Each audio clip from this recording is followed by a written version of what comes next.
The stars stretched endlessly beyond the forward windows of the horizon's edge as it drifted through the Kepler belt. Captain Jake Morrison stood on the bridge, watching his crew work at their stations. The exploration vessel had been surveying this region of space for 3 weeks now, and everything had gone smoothly. Too smoothly, perhaps. Jake was a tall man with gray streaks in his dark hair, earned from 15 years of commanding research vessels. He preferred the quiet work of exploration over military service. His ship carried only 43 crew members, most of them scientists and engineers. They had basic defensive weapons, nothing more. The horizon's edge was built for discovery, not combat. Lieutenant Maya Brooks sat at the tactical station, monitoring the sensor readings. She was young for her position, only 28, but she had sharp instincts. Her fingers moved across the console as she tracked nearby objects and energy signatures. Everything seemed normal until it wasn't. "Captain, I'm picking up something unusual," Maya said, her voice cutting through the quiet hum of the bridge. "3 vessels just dropped out of faster-than-light travel." "They're big, sir." "Much bigger than us." Jake moved to her station and looked at the display. 3 ships had appeared on their sensors, each one at least twice the size of the horizon's edge. Their design was unfamiliar, all sharp angles and aggressive lines. These were warships, there was no doubt about that. "Hail them," Jake ordered, keeping his voice calm. Standard peaceful greeting. "Let them know we're on a scientific mission." The communication officer sent out the message, but the response came faster than expected. The main view screen flickered to life, showing a creature that made several crew members gasp. The alien was massive, with thick gray skin covered in ridges and plates. Its eyes were small and dark, set deep in a skull that looked designed for ramming. 4 arms ending in clawed hands gripped the edges of its command chair. "Human vessel," the creature said, its voice deep and rumbling through the translation software. "I am War Commander Thexral of the Krell Imperial Fleet. You have entered territory claimed by the Krell Empire. Your ship and crew now belong to us. Power down your engines and prepare to be boarded." Jake felt his stomach tighten, but he kept his expression neutral. "Commander Thexral, we mean no disrespect to your people. We didn't know this region was claimed. We're explorers, not soldiers. If we've entered your space by mistake, we'll leave immediately." The Krell commander's mouth split open in what might have been a laugh, showing rows of sharp teeth. "Leave? You misunderstand, human. We know of your kind. We have captured 2 of your small ships before in the outer regions. You are weak, soft. You will make adequate slaves. Your ship will make a fine trophy." The word slaves sent a chill through the bridge. Jake glanced at Maya, who was already running calculations on her console. Her expression told him everything he needed to know. They couldn't outrun these ships, and they certainly couldn't fight them. "Commander, humanity doesn't practice slavery, and we don't submit to it either," Jake said firmly. "I'm asking you one more time to let us leave in peace." "No one needs to get hurt here." Thexral leaned forward, his small eyes gleaming. "Your words are the bleating of prey. You have 1 minute to surrender, or we will disable your ship and take what we want from the wreckage." The communication link cut off. Jake turned to his crew. Every face looked back at him, scared but determined. These were scientists and explorers, not warriors, but they were still human. They wouldn't go quietly. "Maya, how long can you keep us alive if they open fire?" Jake asked. "Maybe 15 minutes if I'm brilliant and lucky," she replied, her hands already working on defensive protocols. "Captain, we need to send a distress signal. We need to let Earth know what's happening here." Jake nodded. "Do it, send everything. Our position, tactical data on these ships, recordings of that conversation. If we don't make it out of this, I want humanity to know exactly what happened and who did it." "Signal away, sir," the communication officer confirmed. "Sent on all human emergency frequencies." The Krell ships moved closer, forming a triangle around the horizon's edge. Jake could see weapons ports opening along their hulls, energy building in their forward cannons. He reached down and activated the ship-wide intercom. "All hands, this is the captain. We're about to come under attack. Get to emergency stations. Seal all compartments. Medical teams prepare for casualties." He paused, choosing his next words carefully. "I won't lie to you. This looks bad, but we're human and humans don't give up. We're going to fight for every second, and we're going to make them remember us." Morrison out. The first blast hit their forward shields like a hammer. The ship shuddered and alarms began screaming across the bridge. Maya's fingers flew over her console, routing power and adjusting shield frequencies. Another blast hit, then another. Shields at 60%, Maya called out. Returning fire. The Horizon's Edge was never meant for this kind of fight, but its crew gave everything they had. Their smaller weapons scored hits on the Krell ships, but the damage was minimal. The enemy shields absorbed the impacts easily. Down in the medical bay, Dr. Alan Carter prepared his equipment. He was a gentleman who had chosen medicine over military service, but he knew how to work under pressure. The first wounded began arriving within minutes. A young engineer with burns on her arms, a technician with a head wound from falling debris. Alan worked quickly, his hands steady despite the ship shaking around him. On the bridge, Maya performed miracles. She predicted the Krell firing patterns, angled the shields to deflect maximum damage, and kept the ship moving in unpredictable ways. But there were 3 enemy ships, and they were learning her tactics. Shields at 30%, she reported. Sir, they're concentrating fire on our engine section. They want to disable us, not destroy us.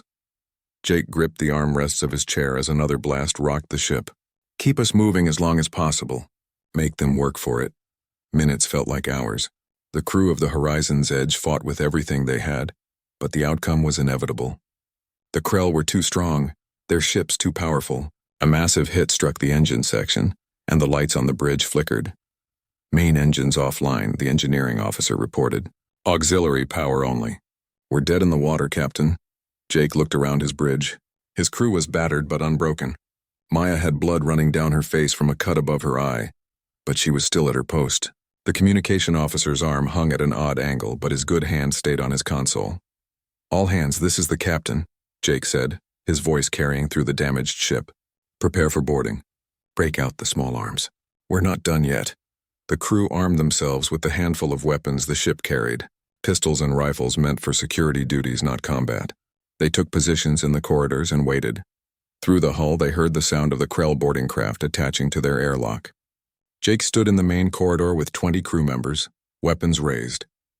Behind them, Alan was evacuating the wounded to a secure section of the ship. The airlock door exploded inward, and the Krell came through. The distress signal from the Horizon's Edge traveled through space at faster than light speed, carried by quantum communication relays that humanity had placed throughout their explored territory. It took 12 hours for the signal to reach the nearest military outpost, and another 2 hours before it landed on the desk of Admiral Helen Price. Helen was a woman who had spent 30 years in the Human Defense Coalition, working her way up from a junior officer to commander of the Third Fleet. She had gray hair cut short and practical, and eyes that missed nothing. She was reviewing supply reports when the priority alert flashed across her screen. The message began playing automatically. Jake Morrison's voice filled her office, calm but urgent, as he described the encounter with the Krell. Then came the tactical data, showing 3 large warships overwhelming 1 exploration vessel. Finally, the recording of War Commander Thexrel appeared on her screen, his threats clear and unmistakable. Helen watched the entire message twice, her expression growing darker with each viewing. When it finished, she sat in silence for a long moment. Then she picked up her communication device and began making calls. Within an hour, her conference room was filled with senior officers and civilian advisors. Commander Peter Cole from Intelligence stood near the display screen, his tablet filled with everything they knew about the Krell Empire. Ambassador Lisa Grant sat at the table, her diplomatic credentials meaning nothing in the face of what they had just witnessed. Let's hear it.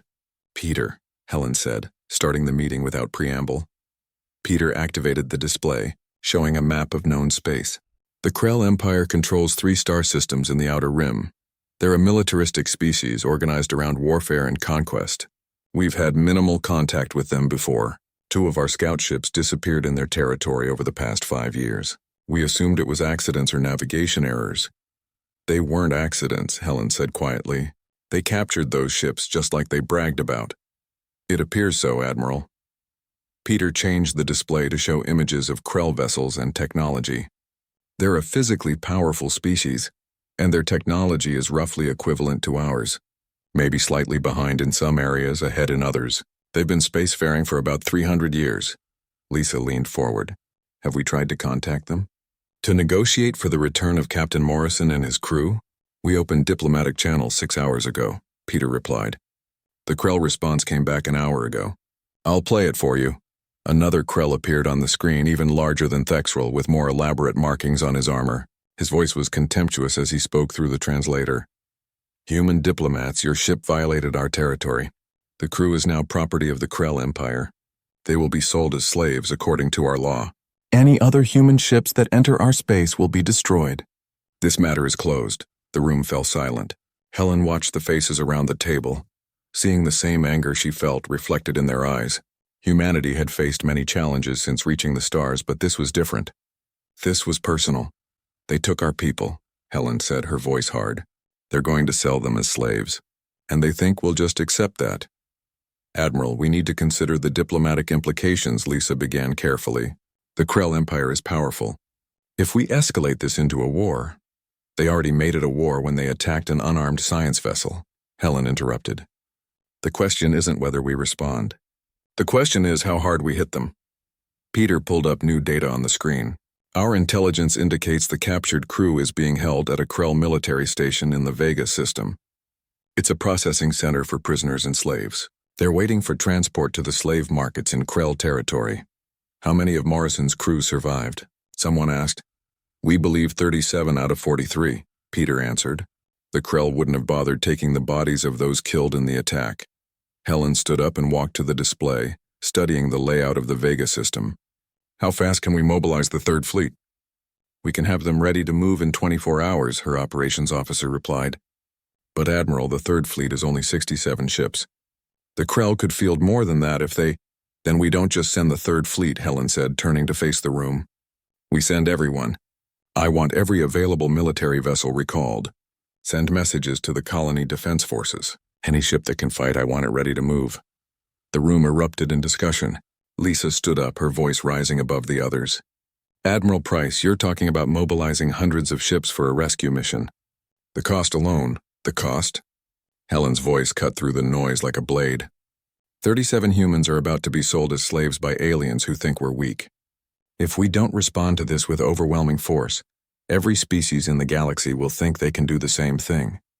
This isn't just about Morrison and his crew. This is about showing everyone what happens when you take a human." She turned back to the display, her decision made. "Peter, I want detailed intelligence on that station. Defenses, garrison strength, everything. I also want profiles on the Krell military leadership. Let's see how they react when someone hits back." "Yes." "Admiral," Peter said, already working on his tablet. "Lisa, you're going to contact every species in the Galactic Council," Helen continued. "Tell them what the Krell did. Tell them what we're going to do about it. Make it clear this is about justice, not conquest." Lisa nodded slowly, understanding her role. "They'll try to mediate. The Council hates conflict. Let them try. But make sure they understand we're getting our people back, with or without their approval." Over the next 18 hours, something remarkable happened across human space. The call went out and humanity answered. Military vessels changed course and headed for the rally point. Colony defense ships, some of them barely armed converted freighters, volunteered to join the fleet. Even civilian captains offered their ships, willing to be retrofitted with whatever weapons could be mounted. The response shocked the other species who monitored human communications. They had seen humanity as divided, with colonies and outposts scattered across dozens of systems, each operating semi-independently. But now, faced with this attack, humanity moved as one. On the Liberty's call, Helen's flagship, the command center buzzed with activity. Ships continued to arrive at the rally point, their captains checking in and receiving orders. What had started as 67 vessels grew to over 200 within a day. Peter worked with his intelligence team, gathering every piece of information about the Krell station in the Vega system. They studied its defenses, its patrol patterns, the number of guards. They looked for weaknesses, for ways to get in and out quickly. Meanwhile, aboard the Krell station, Jake Morrison sat in a cell with the survivors of his crew. They had been stripped of their uniforms and given rough prison clothes. The Krell guards treated them like animals, shoving them into cramped spaces and providing minimal food and water. Maya sat against the wall beside Jake, the cut above her eye now cleaned but still visible. "Do you think the message got through, Captain?" Jake nodded. "I'm sure of it. The question is what they'll do about it." "The Krell think humans are weak," said Alan from across the cell. His medical supplies had been taken, but he still checked on the wounded crew members as best he could. They think we'll negotiate, pay a ransom maybe. They don't know us very well then, Jake replied quietly. Every species that has ever taken humans and tried to enslave them learned the same lesson eventually. We come for our own, always. The cell door clanged open and a Krell guard entered, pointing at 3 crew members. You 3, come, buyers want to inspect you. The 3 humans stood up slowly. Jake started to move forward, but the guard shoved him back with one massive arm. Not you. You tried to fight. You go to the mines. These others might be sold for easier work. As the 3 crew members were led away, Jake felt a cold fury settle over him. He had faith in humanity, in their ability to respond. He just hoped they arrived before the Krell scattered his crew across their empire. Back on the Liberty's call, Helen stood before a holographic display showing the assembled fleet. 214 ships floated in formation, representing every branch of human military service and a dozen colony militias. It was the largest fleet humanity had ever assembled. She opened a communication channel that broadcast to every ship. Her image appeared on screens across the fleet. Captains and crew of the Human Defense Coalition and Allied forces. She began. 12 days ago, the exploration vessel Horizon's Edge was attacked without provocation by ships of the Krell Empire. The crew was captured and is being held for sale as slaves. The Krell have told us to accept this. They believe we are weak. They believe we will not respond. She paused, letting her words sink in. They're wrong. We are going to the Vega system, and we are bringing our people home. This is not a negotiation. This is not a limited strike. We are going to show the Krell, and every other species watching, what happens when you attack humans. We protect our own. Always. Fleet, prepare to jump on my command. Across 200 ships, crews moved to their stations. Weapons were armed. Shields were powered up. Navigation systems locked onto the human fleet moved through space like a gathering storm, each ship jumping to faster than light speed in perfect coordination. Aboard the carrier Defiant, Captain Danny Murphy watched his flight crews prepare their fighters. Danny was a career military officer, lean and intense with the kind of focus that came from years of combat training. How are we looking, Sophie? He asked the woman standing beside him on the flight deck. Lieutenant Sophie Hayes commanded his fighter squadron, 20 pilots who had trained together for 3 years. She was small and quick, with sharp eyes that constantly evaluated everything around her. Birds are ready, Captain. Pilots are ready. We've been drilling the attack patterns Admiral Price sent over. We'll be ready when the shooting starts. Danny nodded. Throughout the fleet, similar preparations were happening.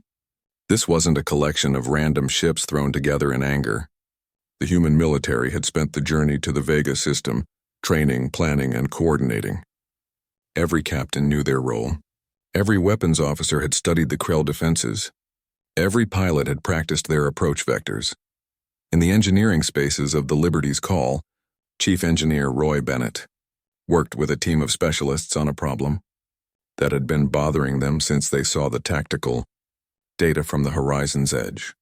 The Krell shields had absorbed human weapons fire too easily. Roy was an older man, his hands scarred from decades of working with machinery. He had started as a mechanic on a colony transport and worked his way up to chief engineer of the flagship. Now he stood over a holographic display showing Krell shield frequencies and weapons data. There's a pattern here, he told his team. The Krell shields are strong, but they're not adaptive. They stay on the same frequency. If we rotate our weapons frequencies during the attack, we can get better penetration. One of the younger engineers looked uncertain. But Chief, that means every ship needs to coordinate their frequency rotation. If we're not synchronized, we might end up canceling each other out. That's why we're going to send the protocol to the whole fleet, Roy replied. We've got 8 hours before we reach the Vega system. Plenty of time to get everyone on the same page. The modifications spread through the fleet like wildfire. Every weapons officer received the new protocols. Every tactical computer was updated with the rotation sequences. The humans were adapting, learning from their one encounter with the Krell and preparing to use that knowledge. Meanwhile, news of the human fleet movement had reached the Galactic Council, a loose organization of 23 species that tried to maintain peace and trade among the stars.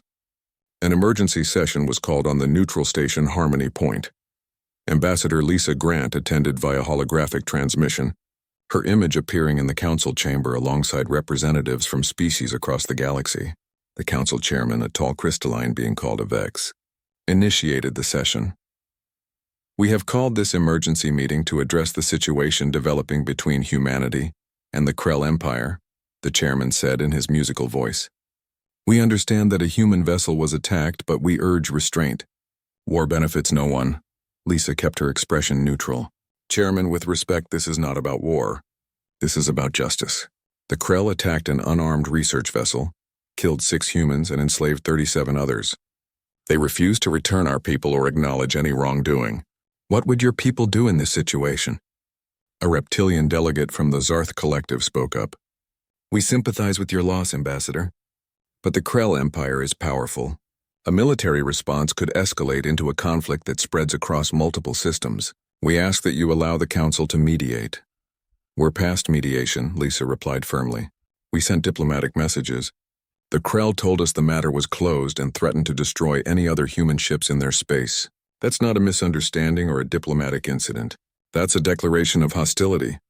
Another delegate, a floating gas-based life form called a Quayan, added its voice. "But Ambassador Grant, we have reviewed your fleet movements. You have assembled over 200 warships. That is not a rescue mission. That is an invasion force." Lisa leaned forward slightly, her voice hard. "That fleet is exactly what's needed to ensure our people come home safely. The Krell respect strength. They think humans are weak because they've only seen our exploration vessels. They're about to learn otherwise." The council chamber erupted in concerned chatter. The chairman called for order. "Ambassador, the council strongly urges humanity to withdraw its fleet and allow diplomatic channels to work. We can negotiate for the return of your people." "How long would that take?" Lisa asked. "Days, weeks? Months. Meanwhile, humans are being sold as slaves. No, we're getting our people back now, and we're making sure the Krell understand that attacking humans has consequences." She terminated the connection before anyone could respond. The message was clear. Humanity was moving forward with or without the Council's approval. Back at the Krell military station in the Vega system, War Commander Thexral reviewed reports with growing unease. His subordinates had informed him of massive human fleet movements, but he found it hard to believe. "How many ships?" he demanded. "Over 200, Commander," his intelligence officer replied. "They appear to be military vessels from across human space. They're all heading toward this system." Thexral slammed one of his 4 fists on the console. "For one captured ship? For a handful of slaves? This makes no sense. Humans are weak. We captured 2 of their vessels before with no response. Those were small scout ships, Commander. They likely couldn't send distress signals before we disabled them. The Horizon's Edge got a message out before we took it." The commander thought about this, his small eyes narrowing. "Contact the homeworld. Request reinforcements. If the humans want to fight, we'll give them one they won't forget." But on the Krell homeworld, Emperor Drakthor was receiving similar reports and coming to a very different conclusion. He was old for a Krell, his skin darker and more heavily plated than younger members of his species. He had ruled for 40 years and had learned to recognize dangerous situations. "This is not normal behavior for prey species," he told his advisors. "When we raided the Kalan colonies, they negotiated. When we took Zarth prisoners, they paid ransoms. But the humans assemble an armada. Perhaps it is a bluff, Emperor," one advisor suggested. "A show of force to intimidate us into releasing the prisoners." 200 ships is an expensive bluff, Drakthor replied. "Send a message to Thexral. Tell him to prepare the station's defenses, but do not engage the humans unless they fire first. We will see what they actually intend to do." The message reached Thexral 6 hours before the human fleet arrived. He read it with contempt. The Emperor was growing soft in his old age, afraid of a species that had barely been in space for a few generations. But orders were orders. He instructed his garrison to prepare for possible conflict, but to hold fire unless attacked. Inside their cell, Jake Morrison sensed a change in the atmosphere. The Krell guards seemed nervous, talking among themselves in their harsh language. Some of the prisoners were being moved to different sections of the station. "Something's happening," Maya whispered. "They're worried about something." Alan, who had been listening to the guards carefully, nodded. "I think help is coming." "I think Earth responded." Jake allowed himself a small smile. "Of course they did. We're human. We don't leave our people behind." In the final hours before the fleet arrived, Sophie Hayes gathered her pilots in the Defiance briefing room. 20 faces looked back at her, young men and women who had joined the service to defend humanity. Now they were about to see real combat for the first time. "Listen up," Sophie said, bringing up a holographic display of the Krell station. "Our job is to take out the defensive platforms around this station. Command wants the prisoners extracted safely, which means we can't just blow everything up. We go in fast, hit the weapons platforms, and clear the way for the boarding teams." "What if the Krell fighters come out to meet us?" one pilot asked. "Then we show them why human pilots are the best in the galaxy," Sophie replied with a tight smile. "We've trained for this. We're faster, smarter, and more determined than they are. Stick to your wingmen, follow the attack patterns, and we'll all come home." The pilots filed out to their fighters, nervous but ready. Across the fleet, similar briefings were happening.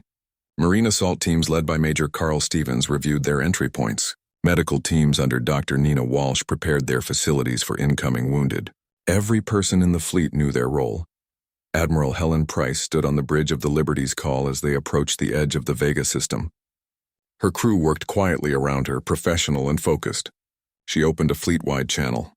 "All ships, this is Admiral Price. In 60 seconds, we drop out of faster-than-light speed in the Vega system. The Krell will know we're here immediately. Before we engage, I'm going to give them one last chance to do the right thing. But if they refuse, if they fire on us, we hit them with everything we've got. Stand ready." The seconds counted down. Across 200 ships, thousands of humans prepared for what came next. Weapons systems went hot, shields powered to maximum. Fighter pilots settled into their cockpits and ran final checks. The Krell military station hung in space like a dark fortress, bristling with weapons platforms and defensive systems. War Commander Thexrel stood on the command deck, staring at the sensor display that showed over 200 human ships arranged in perfect formation at the edge of the system. His communication officer's voice shook slightly. "Commander, we're receiving a transmission from the human fleet." Admiral Helen Price's face appeared on the main screen. Her expression was cold and controlled, showing none of the fury that burned behind her eyes. "War Commander Thexrel, this is Admiral Helen Price of the Human Defense Coalition. You are holding 37 human citizens as prisoners. You will release them immediately and turn them over to our custody. You have 5 minutes to respond." Thexrel felt his pride override his growing concern. He had spent his entire life in military service, conquering weaker species and expanding Krell territory.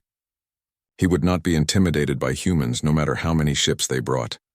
"Human Admiral," he replied, his voice full of contempt. "Your people violated our territory. They are our property now, according to Krell law. If you attempt to take them by force, we will destroy your fleet. This is your only warning. Leave now or face the consequences." Helen's expression didn't change. "That's your answer?" "That is our answer," Thexrel confirmed, cutting the communication link. He turned to his weapons officer. "Power up all defensive systems. Launch fighters. If they want a war, we'll give them one." On the bridge of the Liberty's Call, Helen closed her eyes for just a moment. She had given them a chance, offered them a way to avoid bloodshed. They had refused. When she opened her eyes again, they were hard as steel. "All ships," she said into the fleet channel. "Execute Assault Plan Alpha. Take that station apart, but watch your fire. Our people are in there. Let's bring them home." The human fleet surged forward like a wave of metal and fire. Sophie Hayes led her fighter squadron out of the Defiance launch bay. 20 small craft that moved with perfect coordination. The Krell station launched its own fighters, bulky things with heavy armor and powerful weapons. "All wings, this is Hayes." Sophie's voice came over the squadron channel. "Remember your training. They're bigger, but we're faster. Use your speed. Don't try to trade shots with them."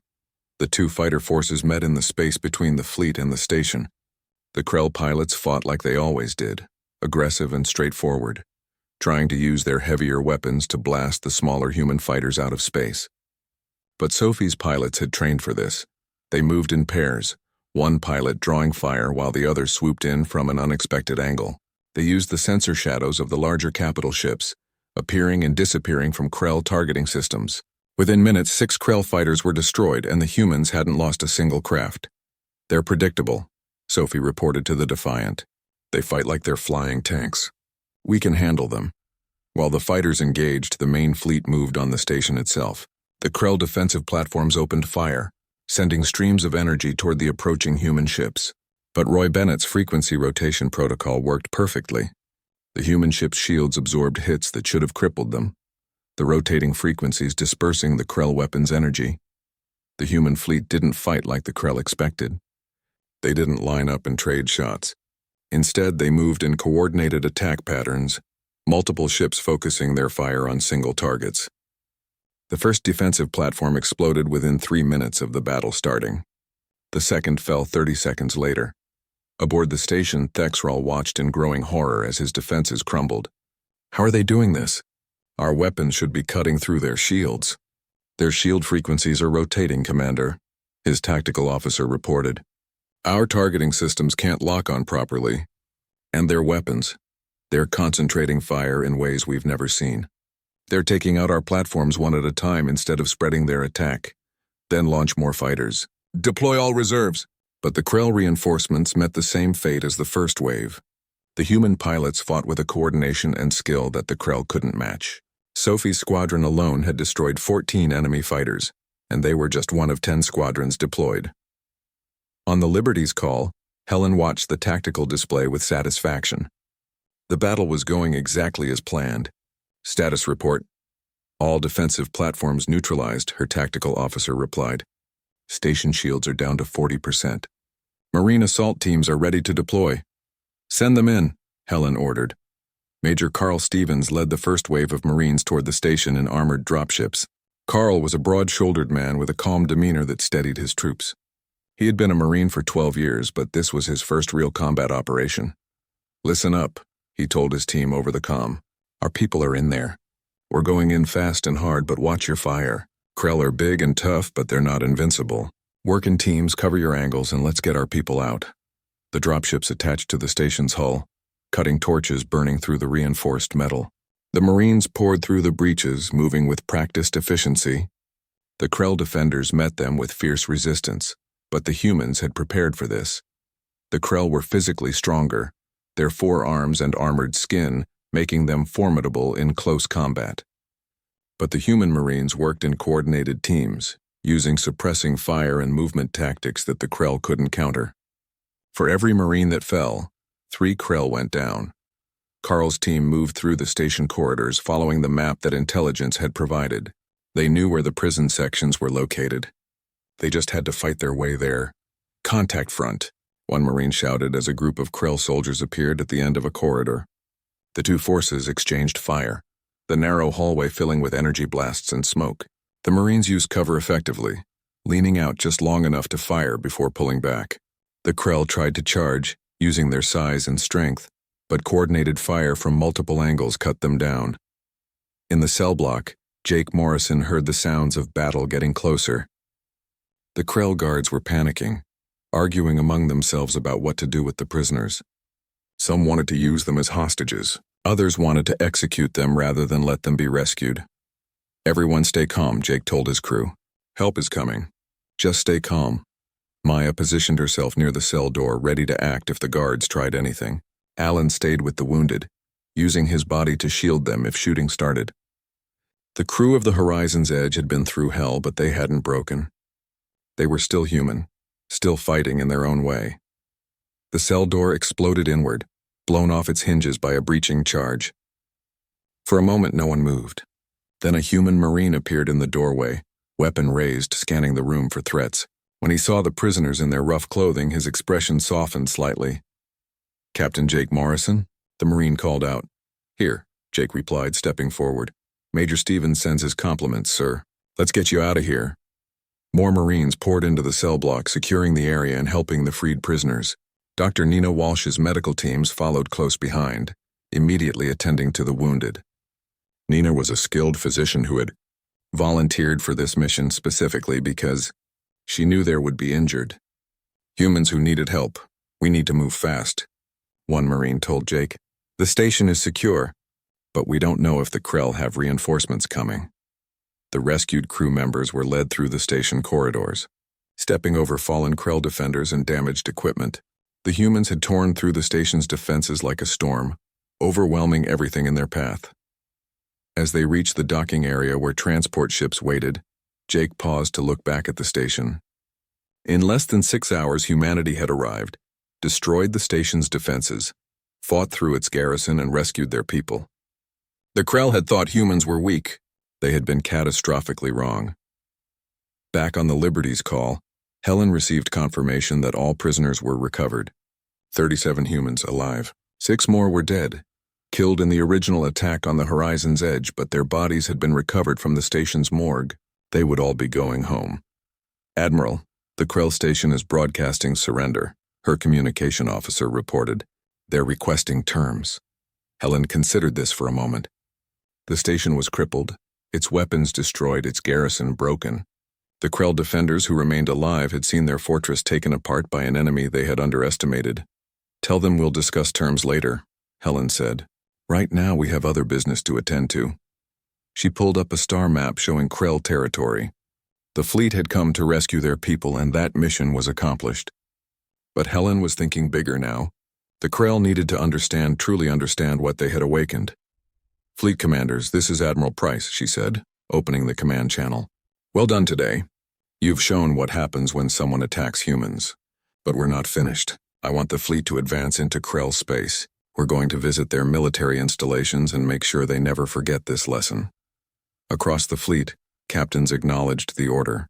Some were surprised. The human fleet moved through Krell space like an unstoppable force, and Emperor Drakthor watched it happen from his throne room on the Krell homeworld. Each report brought worse news than the last. The humans weren't just rescuing their people. They were systematically dismantling Krell military power. Drakthor was old enough to remember when the Krell Empire was just beginning, when they conquered their first neighboring system. He had seen his people grow strong through warfare and intimidation, but he had also lived long enough to recognize when his empire faced something it couldn't defeat. "How many installations have they hit?" he asked his advisors. 7 in the past 3 days, Emperor," the military coordinator replied. "They destroyed the weapons platforms at Telos Station, crippled the shipyards at Kralax, and disabled our fleet assembly point at Vorath. They're not occupying anything or harming civilians, but they're making it impossible for us to project military power." "Casualties? Heavy among our military forces. But the humans are being selective with their targeting. They're destroying our ability to make war, not trying to exterminate us." Drakthor understood what was happening. The humans were sending a message, and it was a message his entire empire needed to hear. They had attacked one human ship and awakened something that wouldn't stop until the Krell understood their mistake completely. "Send a message to their admiral," Drakthor said finally. "Request a meeting to discuss terms. It's time to end this before more of our people die needlessly." On the Liberty's call, Helen received the message while reviewing reports from the latest operation. The fleet had just finished disabling another Krell military station, and her ships had taken minimal damage. The Krell were still fighting, but it was clear their heart wasn't in it anymore. "The Emperor wants to talk," she told her senior staff. "He's ready to discuss surrender terms."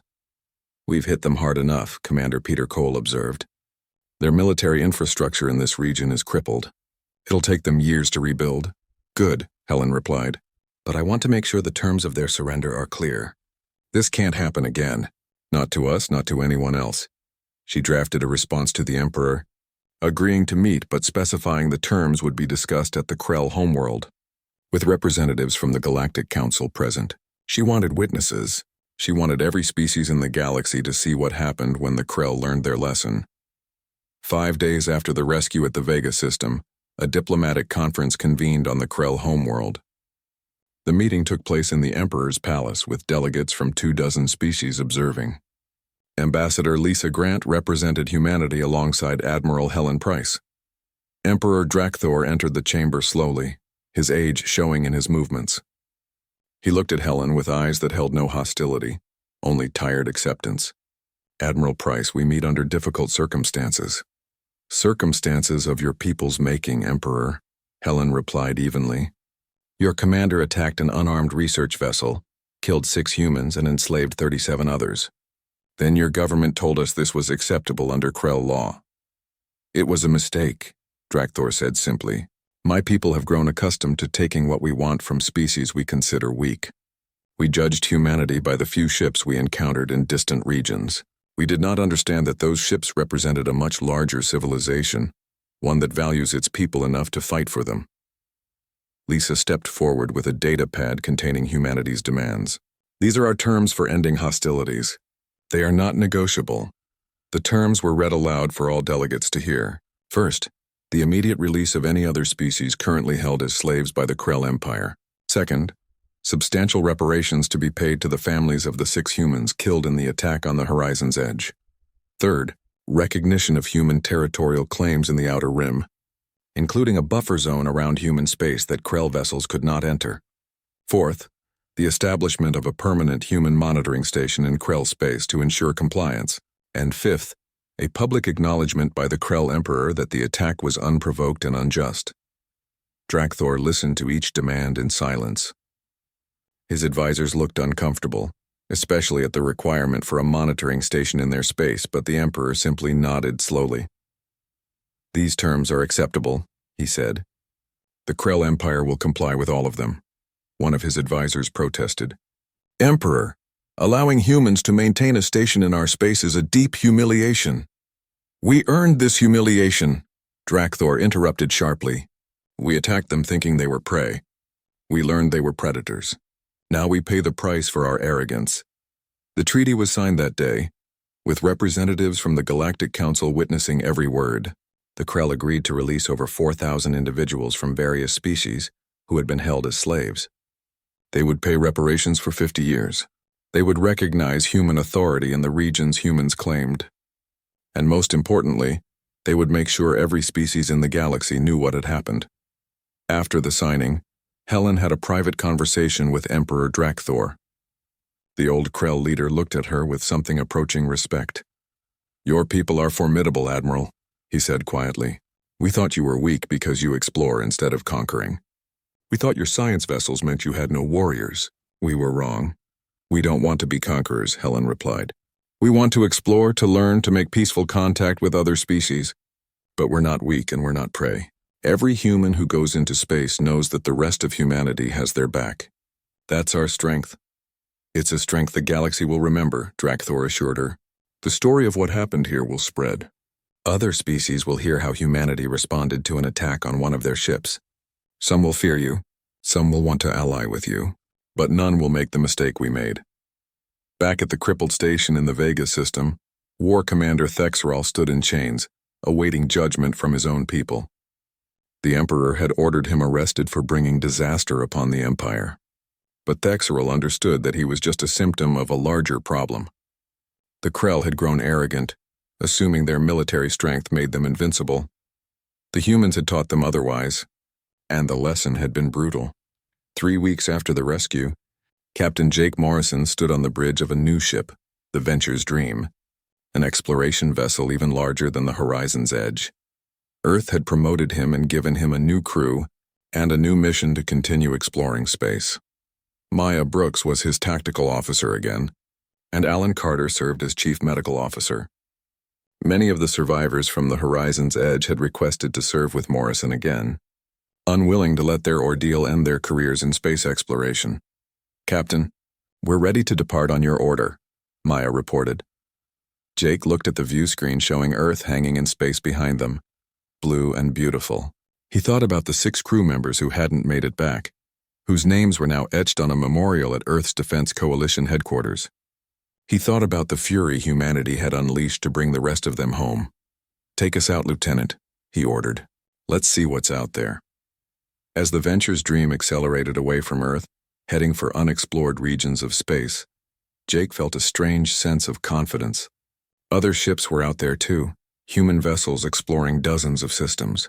And now everyone in the galaxy knew what would happen if someone attacked those ships. Admiral Helen Price had returned to her command, overseeing the Third Fleet's regular duties. But she kept one reminder of the Krell conflict on her desk, a piece of hull plating from the Horizon's Edge. It had been recovered from the debris field where the ship had fought its last battle. She looked at it sometimes when making difficult decisions, remembering why she wore the uniform.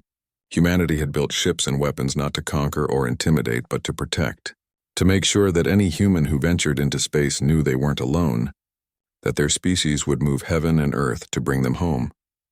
The Galactic Council's records from the conflict became required reading for diplomatic students across dozens of species. They studied how quickly humanity had mobilized, how effectively they had fought, and how they had shown both overwhelming force and restraint. The humans had crippled the Krell military but hadn't massacred them. They had demanded accountability but not revenge. The Quellan ambassador, the one who had urged caution during the crisis, met with Lisa Grant months after the treaty signing. The floating gas being expressed admiration for how humanity had handled the situation. Many species in the galaxy are warriors, the Quellan said. They fight for territory, resources, or glory. But you fought for something else. You fought for your people. That kind of loyalty is rare. It's not that rare for humans, Lisa replied. We've been doing it throughout our history. We just brought that tradition to the stars with us. In the years that followed, the story of the Horizon's Edge became legend. Every species in the galaxy learned about the day the Krell attacked one human ship and awakened the fury of an entire civilization. Some species sought alliances with humanity, wanting that kind of loyalty protecting them. Others kept their distance, respecting human strength but wary of it. The Krell Empire rebuilt slowly. Their military power diminished, but their species humbled. They became cautious in their dealings with other